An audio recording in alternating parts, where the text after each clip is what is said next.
Pedro from A&P-REACTS. I'm here with none other than Trevor from the Black Dahlia murder. How's it going? Good, man. Hanging out, locked down, trying to stay sane, and listening to a lot of music, pretty much.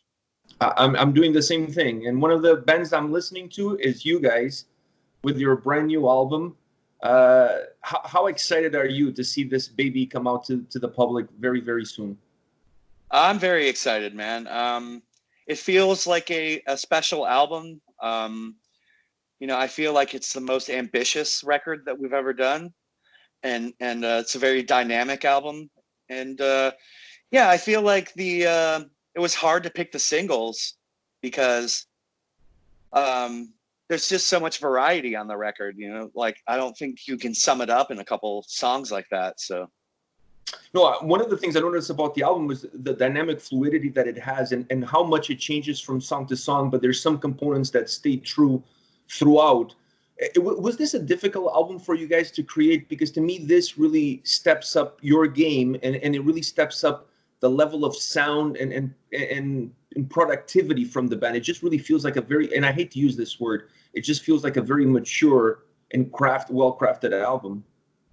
I think the same thing. I feel like the biggest thing we learned in recent years is just to work on the very small details and the very small songwriting choices.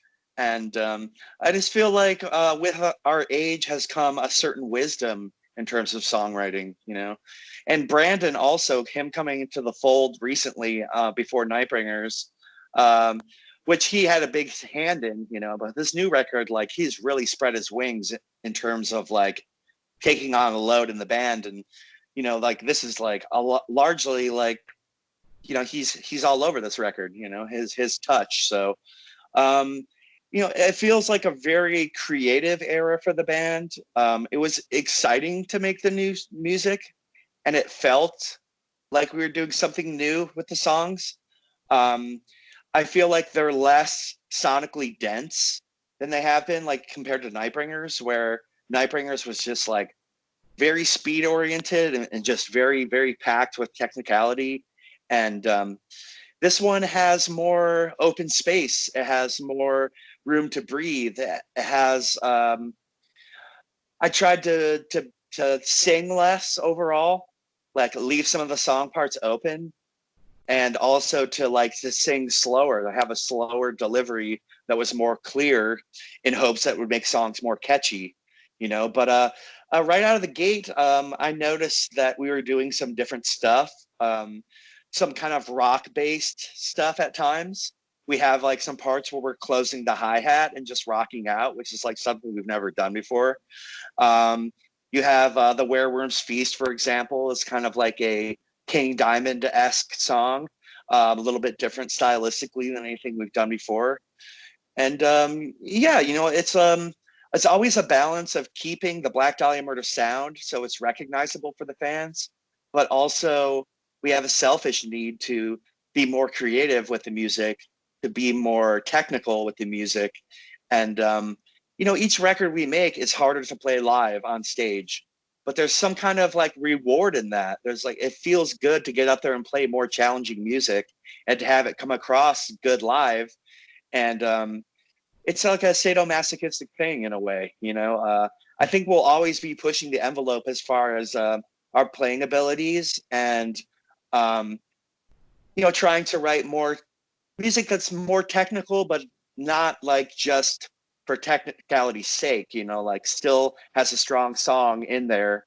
And I think the times that we've misstepped in our catalog have been when we tried to go too technical, and we kind of like would forsake like more digestible parts and more like open parts that would resonate, So I think that like around Ritual, we really had a conversation that was like, all right, let's slow it down a little bit here and there, let's make some lasting parts, and like everything doesn't have to be so complex all the time, but it's like realizing like there's power in simplicity, and so we try to strike a balance there. I feel the simplicity really helps in terms of how catchy and how hooky some of the tracks become on this record. It really adds to that. And one of the aspects that I found about the album was it's pretty much a roller coaster ride from top to bottom. You guys did an amazing job alternating tracks that are more aggressive, more brutal, perhaps more Black Dahlia murder, if you will, with other tracks that are more melancholic, that have a much different approach, a more somber approach. That created a great fluidity. Was that done with that thought in mind, that you guys really wanted to have an album that gives you this feel of up and down and not knowing what's coming next?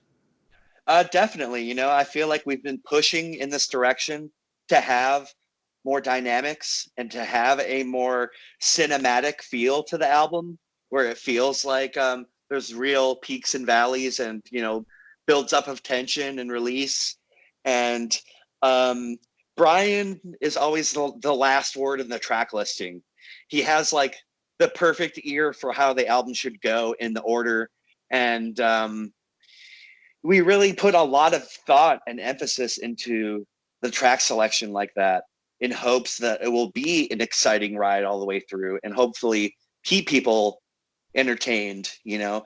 And you know, like pulling back a little bit, relenting a little bit, has been just such a smart thing for us. Like, makes, like you said, like more catchy, more easy to grasp onto.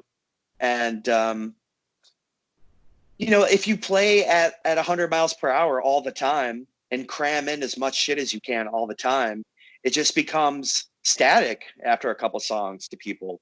You know, like if there's no dynamics and you're just in the red the entire time, like you just get numb to it. You know what I mean? So we've learned with our age to really focus on how to mix things up and how to bring individual personality to each song. You know, I think that's really the most important thing that we've learned in the last while as songwriters. I would say if there's one thing this album doesn't have, is that feeling that every song starts to feel like just one long song and everything sounds exactly the same. This album doesn't have that at all, which is a great thing, because it allows the listener to re-engage itself with every single song, because every single song brings something different to the table. That was kind of the hope there, and I feel, you know, like Deflorate maybe was too much of a barrage of an album, where it just went by too fast and was too like singular in vision, maybe, you know. So yeah, just with our old wisdom now, and like I feel like we've had a formula for a Black Dahlia Murder song for a long time, but like I said, it's all in the minutia, in the very small choices and the very subtle things you can do in the song that make it better, and that make it, you know, it's just that make it music that we couldn't have written 20 years ago or 10 years ago even, you know?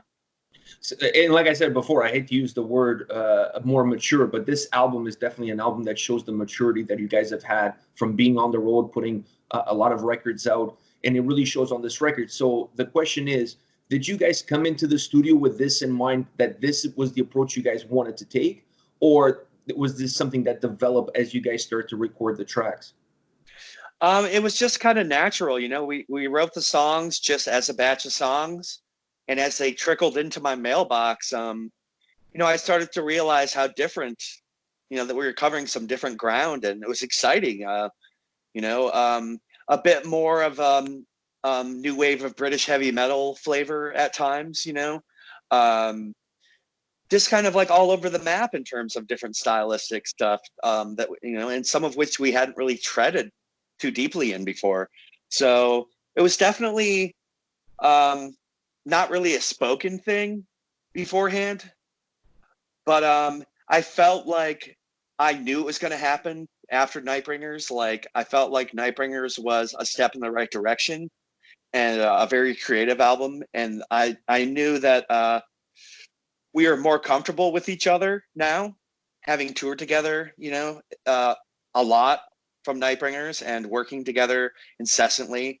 And just the vibe of the band is so great right now. The people in the band, involved in the band, are great players and very, you know, great guys to be around. We have a really good friendship, and I think that, like, that's also very important to the band. You know, I think that that keeping this band at a friend level this entire time has made it so much more enjoyable and so much more special. And our bond is more than just being like hired guns, you know what I mean, in the same Yeah. room. But you know, we care about each other. We care about this thing very much. And you know, like it just feels like a very creative time, and I feel like I am trying my damnedest to keep up with the guys. You know, I feel like just like keep rising in terms of like musicality and songwriting, and you know, I do my best to honor what they've done every time we come back to record. But it's also very exciting to see how much they grow over one album cycle. You know, and this one, yeah, like it feels like we changed like 2 albums worth of growth to me. So like that, like a more of an evolutionary step between these 2 records than any other 2. I feel like, you know, like it's a little bit more brave, I guess. You know, Yeah, than this like album, it felt to me that you guys didn't look at the box that perhaps the band is in as far as the genre is concerned, and you guys were more willing to take those barriers down and let's just go with the flow in terms of what can we get the most out of each single track without having to worry about what people are going to think or what genre we're in or the boundaries that comes with all of that. It felt to me that was an album that had absolute freedom of reign in terms of where you guys wanted to go with your sound. definitely, and that was something I kind of picked up on, like I was saying in the early couple songs, you know, that it was going to be a more dynamic record and more just more variety, you know, which is what we're always striving for. Like I said, too much fast, it's boring, you know. It's just like becomes static. So really, like there's so much focus on dynamics now and building up and breaking down and you know, making a song that's 3-dimensional, hopefully, you know, not just stopping at 2D, but like, you know, having a solo section that like really takes you out of the song and having like, you know, just certain dynamic choices and certain rhythmic choices. And I feel like there's a lot more groove in this record than there has been, you know, which is like really nice to like play around with some groove. Alan is such a groovy player, and you know, Brandon just like loves to groove out. So there's a bit more of that, which I think like is easy for people to latch onto, you know, which is cool. And but yeah, you know, we just tried to make a more colorful album overall, just more a little bit more experimental, a little bit more, like you said, no rules, you know, just not worry about it and just kind of do what felt right, you know. I feel like you're giving props to everybody around you, but you're not taking any credit to yourself because I felt that your vocals on this album were very intelligent. You knew exactly when you needed to go harder and when you needed to be longer within the track and when you needed to step back and let everything else take control. Oh, Was thanks. that, I appreciate that.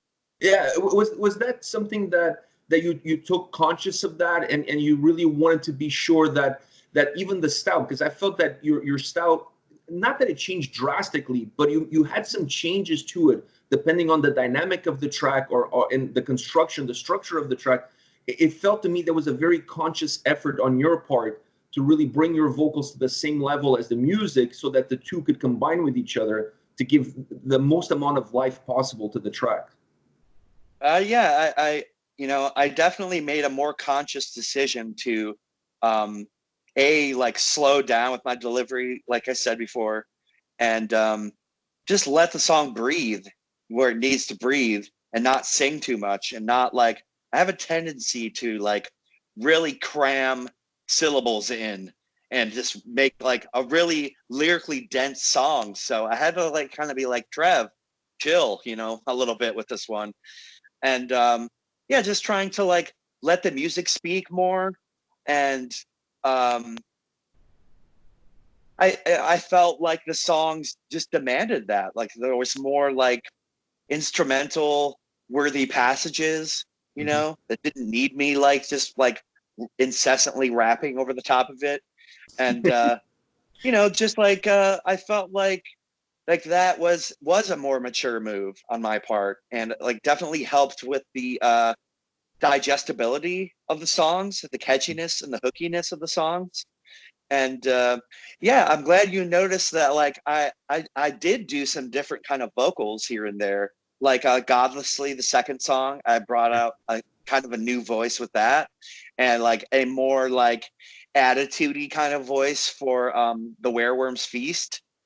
So yeah, it just made the record seem more dynamic and more like a ride, and gave more personality to each song if I did stuff a little bit different, you know. And um I tried to just really focus on the attitude and the kind of grittiness of the vocals, like to have a good like dirt to it, you know, that like sounded really like venomous.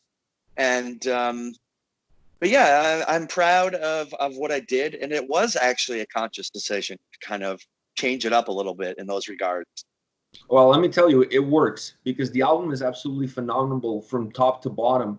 And I really felt that you're kind of the glue that holds the whole album together because the sound is so dynamic and it has so many built-in emotions into it that your voice and your approach throughout the whole record kind of kept the record concise. It didn't leave room for tracks to start to fall off in terms of the feel of an album as a whole versus just looking at individual tracks.